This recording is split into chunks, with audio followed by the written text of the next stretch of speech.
Hi students, good morning to all. So നമ്മളിപ്പോൾ പഠിച്ചുകൊണ്ടിരിക്കുന്നത് 7th സ്റ്റാൻഡേർഡിലെ സോഷ്യൽ സയൻസിൻ്റെ സെക്കൻഡ് ചാപ്റ്റർ ആയിട്ടുള്ള മിഡീവൽ ഇന്ത്യ കൾച്ചറൽ മൂവ്മെൻറ്റ്സ് എന്ന് പറയുന്ന പാഠമാണ് അല്ലേ. സോ ഇന്ന് ലാസ്റ്റ് ക്ലാസ് ആണ്. ഇന്നത്തെ നമ്മുടെ ടോപ്പിക് എന്ന് പറയുന്നത് സൂഫിസം. എന്താണ് സൂഫിസം? എന്താണ് ഭക്തി മൂവ്മെൻറ്റ് അഥവാ ഭക്തി പ്രസ്ഥാനം എന്നതിനെക്കുറിച്ച് ലാസ്റ്റ് ക്ലാസ്സിൽ നമ്മൾ ഡിസ്കസ് ചെയ്തു, അത് നമുക്ക് മനസ്സിലായി. സോ ഇന്ന് നമ്മൾ സൂഫിസത്തെക്കുറിച്ചാണ് പഠിക്കാനായിട്ട് പോകുന്നത്. നമുക്ക് നോക്കാം. Sufism is an Islamic devotional movement which originated in Central Asia. മധ്യ ഏഷ്യയിൽ പ്രധാനമായിട്ടും നിലനിന്നിരുന്ന ഒരു ഇസ്ലാമിക് ഡിവോഷണൽ മൂവ്മെൻറ്റിനെ നമ്മൾ വിളിക്കുന്ന പേരാണിത്. ഒരു ഭക്തി പ്രസ്ഥാനത്തെ, ഇസ്ലാമികമായിട്ടുള്ള ഒരു ഭക്തി പ്രസ്ഥാനത്തെ നമ്മൾ വിളിക്കുന്ന പേരാണ് സൂഫിസം എന്ന് പറയുന്നത്. അപ്പോൾ ഈ ഒരു സാഹചര്യത്തിൽ നമ്മുടെ മധ്യേന്ത്യയിൽ the rulers here began to pay more attention to worldly pleasures like wealth, power and luxurious life. അപ്പോൾ ഈ ഒരു കാലഘട്ടത്തിൽ, നമ്മുടെ മധ്യകാലഘട്ടത്തിൽ ഇന്ത്യയിലുണ്ടായിരുന്ന റൂളേഴ്സ് അഥവാ ഭരണാധികാരികൾ കൂടുതലായിട്ടും ലോകസുഖങ്ങൾക്കാണ് ഇമ്പോർട്ടൻസ് കൊടുത്തിട്ടുണ്ടായിരുന്നത്. എന്തൊക്കെയാണ് നമ്മുടെ വേൾഡ്ലി പ്ലഷേഴ്സ് എന്ന് പറയുന്ന സമയത്ത് അതിനകത്ത് വരുന്നത്? വെൽത്ത് വരുന്നുണ്ട്. വെൽത്ത് എന്ന് വെച്ചാൽ എന്താണ്? സമ്പത്ത്. ഇനി അതേപോലെ തന്നെ പവർ, അധികാരം. ആൻഡ് ഓൾസോ ലക്ഷറിയസ് ലൈഫ്, അഥവാ നമുക്ക് എന്ത് പറയാനായിട്ട് സാധിക്കും? ആഡംബര ജീവിതം എന്ന് പറയാം. അപ്പോൾ ഈ ഒരു പീരീഡിലാണ് നമ്മുടെ സൂഫിസം എന്ന് പറയുന്ന ഈ ഒരു ഡിവോഷണൽ മൂവ്മെൻറ്റ് എന്ത് ചെയ്യുന്നത്? ഒറിജിൻ ചെയ്യുന്നത്. It was against such trend that the Sufi movement emerged. The Sufi movement reached India by the 12th century. 12ാം നൂറ്റാണ്ടിലാണ് സൂഫി മൂവ്മെൻറ്റ് എന്ത് ചെയ്തിട്ടുള്ളത്? നമ്മുടെ ഇന്ത്യയിലേക്ക് കടന്നു വന്നിട്ടുള്ളത്. Among the 12 Sufi sects known as silsilas, the Chishti and Suhrawardi silsilas reached India. അപ്പോൾ ഇതിൽ അടുത്തൊരു പോയിൻ്റാണ്, മൊത്തം 12 സൂഫി സെക്റ്റുകളാണ് ഉണ്ടായിരുന്നത്. സെക്റ്റുകൾ എന്ന് വെച്ചാൽ വിഭാഗങ്ങൾ എന്നാണ് അർത്ഥം. അപ്പോൾ ഈ 12 സൂഫി വിഭാഗങ്ങളിൽ 2 വിഭാഗങ്ങൾ മാത്രമാണ് ഇവിടെ എത്തിയിരുന്നത് 12ാം നൂറ്റാണ്ടിൽ നമ്മുടെ ഇന്ത്യയിലേക്ക് കടന്നു വന്നിട്ടുള്ളത്. അതിൽ ഒന്നാമത്തെ സൂഫി സെക്റ്റിൻ്റെ പേരാണ് ചിസ്തി എന്ന് പറയുന്നത്. രണ്ടാമത്തേത് സുഹ്രവർദി എന്ന് പറയുന്നത്. അപ്പോൾ ഇത് കോമൺ ആയിട്ട് ഈ സൂഫി സെക്റ്റുകളെല്ലാം തന്നെ അറിയപ്പെടുന്നത് സിൽസിലാസ് എന്ന് പറയുന്ന പേരിലാണ്. ക്ലിയർ ആയോ? അപ്പോൾ ഇതിൽ 2 വിഭാഗങ്ങൾ നമ്മുടെ ഇന്ത്യയിലേക്ക് കടന്നു വന്നു, 2 സൂഫി സെക്റ്റുകൾ. അതിൽ ഒന്നാമത്തേത് ചിസ്തി, രണ്ടാമത്തേത് സുഹ്രവർദി സിൽസിലകളാണ് കടന്നു വന്നിട്ടുള്ളത്. The Sufi master were the ones who gave importance to spiritual life abstaining from luxurious life. ഇപ്പോൾ സൂഫി മാസ്റ്റേഴ്സ് എന്ത് ചെയ്തെന്ന് വെച്ചാൽ അവർ കൂടുതലായിട്ടും ഇമ്പോർട്ടൻസ് കൊടുത്തിട്ടുണ്ടായിരുന്നത് സ്പിരിച്വൽ ലൈഫിലാണ്, അഥവാ ആത്മീയ ജീവിതത്തിന്. എന്നിട്ട് അബ്സ്റ്റൈനിങ്, എന്തിനെ പൂർണ്ണമായിട്ടും അവർ ഒഴിവാക്കി എന്നാണ് പറയുന്നത്? ലക്ഷറീസ് ലൈഫ് അല്ലേ. എന്നുവെച്ചാൽ ലൗകിക സുഖങ്ങളെയും അതേപോലെ തന്നെ ആഡംബര ജീവിതങ്ങളെയെല്ലാം തന്നെ അവർ വേണ്ട എന്ന് വെച്ചു. The Sufi master was called pir, അഥവാ ഷെയ്ഖ് എന്ന അർത്ഥം വരും. And his followers were called as murid. ഇനി സൂഫി മാസ്റ്റേഴ്സ് പ്രധാനമായിട്ടും അറിയപ്പെട്ടിരുന്ന പേര് പീർ എന്ന് പറയുന്ന പേരിലാണ്. എന്താണ്? പീർ. അതോടൊപ്പം തന്നെ അദ്ദേഹത്തിൻ്റെ അനുഗമിക്കുന്ന ആളുകളെ നമ്മൾ വിളിക്കുന്ന പേരാണിത് മുരീദ് എന്ന് പറയുന്നത്. ഫോളോവേഴ്സിനെ വിളിക്കുന്ന പേരാണിത് മുരീദ്. സോ നമ്മളിപ്പോൾ കുറച്ച് കാര്യങ്ങൾ പഠിച്ചു, നമുക്കൊന്ന് റിവൈസ് ചെയ്തിട്ട് പോവാം. സൂഫിസം പ്രധാനമായിട്ടും ഒറിജിനേറ്റ് ചെയ്തത് സെൻട്രൽ ഏഷ്യ അഥവാ മധ്യേഷ്യയിലാണ്.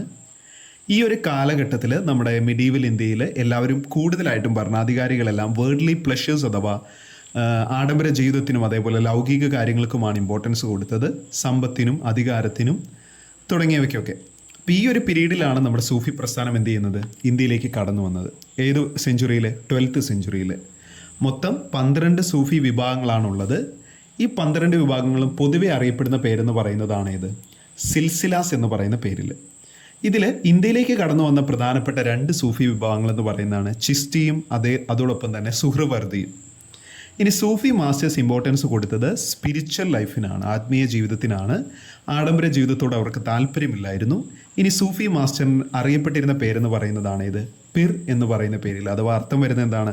ഷെയ്ഖ് എന്നാണ്. ഇനി അതോടൊപ്പം തന്നെ അദ്ദേഹത്തിൻ്റെ അനുയായികൾ, അദ്ദേഹത്തെ അനുഗമിക്കുന്ന ഫോളോവേഴ്സ് അറിയപ്പെട്ടിരുന്ന പേര് മുരീദ് എന്ന് പറയുന്ന പേരിലാണ്. അടുത്ത് നോക്കാം. The Khanqahs where the Sufi reside were the social centers of the time. Qawwalis and devotional songs rendered in a special chanting style called Sama in the Sufi centers. During the Sultanate and Mughal periods, Sufis were able to bring about unity among different religious sects. അപ്പോൾ നമ്മൾ ശ്രദ്ധിച്ചോളാം, ഈ സൂഫി മാസ്റ്റേഴ്സും അതേപോലെ തന്നെ അദ്ദേഹത്തിൻ്റെ ഫോളോവേഴ്സും പ്രധാനമായിട്ടും reside ചെയ്തിരുന്ന സ്ഥലം, താമസ സ്ഥലം ഏത് പേരിലാണ് അറിയപ്പെട്ടിരുന്നത്? ഖാൻഖാസ് എന്ന് പറയുന്ന പേരിലാണ് നമ്മൾ കണ്ടു.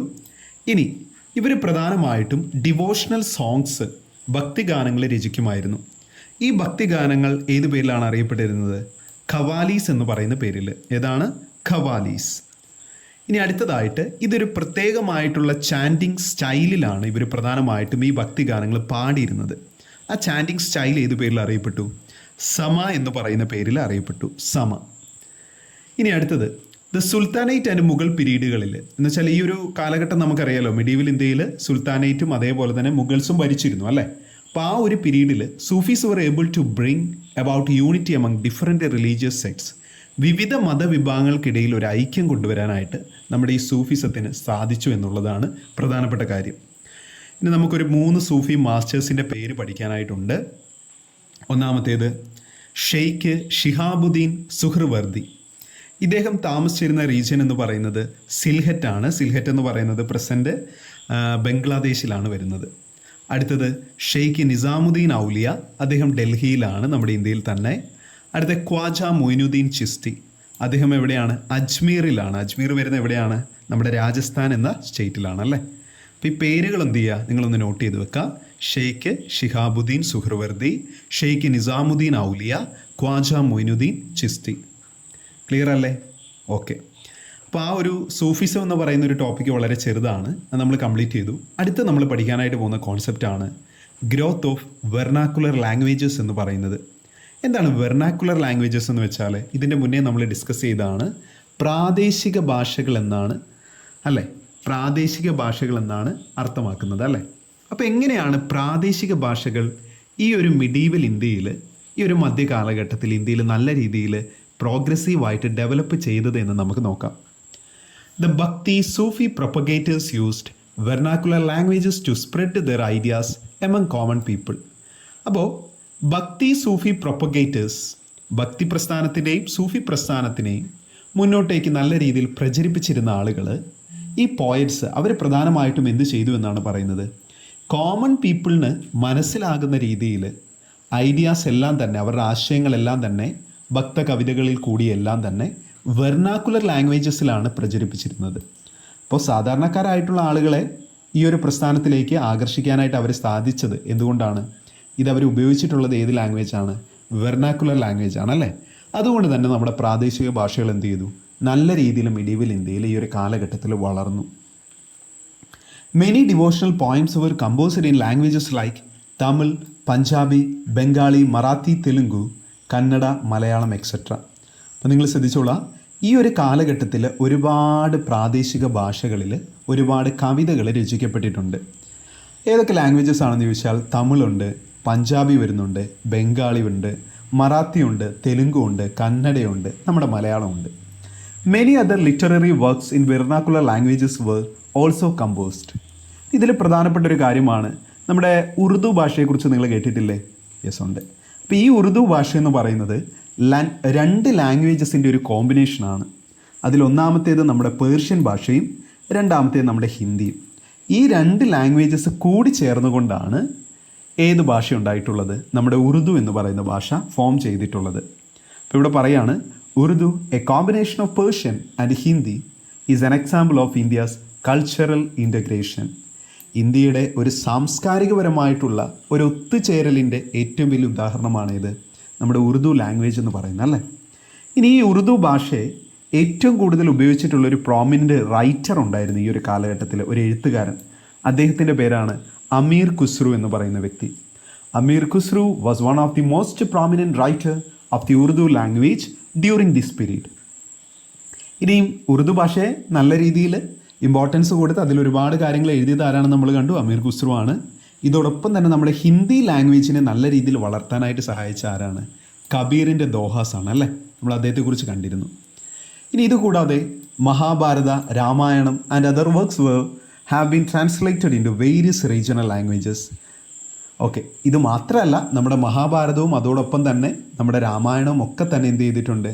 റീജിയണൽ ലാംഗ്വേജസിലേക്ക് ട്രാൻസ്ലേറ്റ് ചെയ്തിട്ടുണ്ട്. അതുകൊണ്ട് സാധാരണക്കാരായിട്ടുള്ള കോമൺ പീപ്പിൾസിന് ഈ കാര്യങ്ങളെല്ലാം നല്ല രീതിയിൽ വായിച്ച് മനസ്സിലാക്കാനായിട്ട് സാധിച്ചു, പഠിക്കാൻ സാധിച്ചു. ഇനി നമുക്ക് നോക്കാം major literary works and authors in vernacular languages.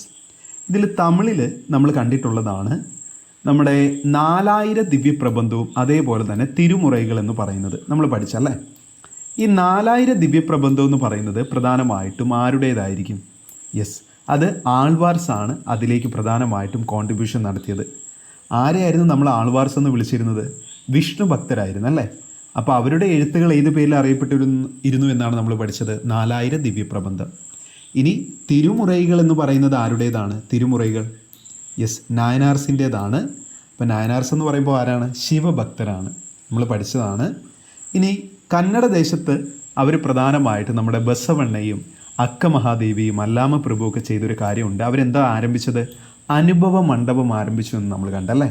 അവിടെ സ്പിരിച്വൽ ഡിസ്കഷനാണ് ടേക്ക് പ്ലേസ് ചെയ്തത്. അവിടുന്ന് അവർ ഫോം ചെയ്യുന്ന ഐഡിയാസ് ആളുകളിലേക്ക് അവർ എത്തിച്ചിരുന്നത് ഏത് പേരിലാണ് അറിയപ്പെടുന്നത്? വചനാസ് എന്ന് പറയുന്ന പേരിലാണെന്ന് നമ്മൾ പഠിച്ചു. അപ്പോൾ ഇത് ഓർത്തിരിക്കണേ. ഇനി അടുത്ത് നമ്മുടെ തെലുങ്കുവിൽ ട്രാൻസ്ലേഷൻ ഓഫ് മഹാഭാരതത്തെ ട്രാൻസ്ലേറ്റ് ചെയ്തിട്ടുണ്ട്. അത് ആരൊക്കെയാണെന്നുള്ളതും കൃത്യമായിട്ട് നമുക്ക് എന്ത് ചെയ്യാം, ഇവിടെ പേരുകൾ കാണാം. നന്നയ്യ, തിക്കണ്ണ, യരപ്രഗത എന്ന് പറയുന്ന പ്രധാനപ്പെട്ട ഓതേഴ്സാണ്. ഇനി ബംഗാളി ഭാഷയിൽ എന്ത് ചെയ്തിട്ടുണ്ട്? ഒരു പ്രധാനപ്പെട്ട ലിറ്റററി വർക്കാണ് ഇത്, ഗീതാ ഗോവിന്ദ എന്ന് പറയുന്നത്. ഇത് ചെയ്തിട്ടുള്ള ഓതർ ആരാണ്? ജയദേവ. ഇനി ഏറ്റവും അവസാനം നമുക്ക് നമ്മുടെ മലയാളത്തിലേക്ക് വരുന്ന സമയത്ത് നമുക്ക് കാണാനായിട്ട് സാധിക്കും ജ്ഞാനപ്പാനയുണ്ട്. അതാരാണ്? പൂന്താനത്തിൻ്റേതാണ്. ആധ്യാത്മ രാമായണം കിളിപ്പാട്ടുണ്ട്, തുഞ്ചത്ത് രാമാനുജൻ എഴുത്തച്ഛൻ്റേത്. അടുത്ത ഏറ്റവും അവസാനത്തെ ഏതാണ്? മുഹൈദ്ദീൻ മാല. അതാരാണ് എഴുതിയിട്ടുള്ളത്? ഖ്വാസി മുഹമ്മദ്. അപ്പോൾ ഇത്രയും കാര്യങ്ങളാണ് ഈ ഒരു പാഠത്തിൽ വരുന്നത്. എളുപ്പമുള്ള പാഠമാണ്. സോ എല്ലാവർക്കും എക്സാമിന് നല്ല ബെസ്റ്റ് വിഷസ്. ഇനി അടുത്ത ചാപ്റ്റർ നമ്മൾ ഡിസ്കസ് ചെയ്യും. ക്ലാസ് ഇഷ്ടപ്പെടുകയാണെന്നുണ്ടെങ്കിൽ ലൈക്ക് ചെയ്യുക, സബ്സ്ക്രൈബ് ചെയ്യുക. Okay, thank you.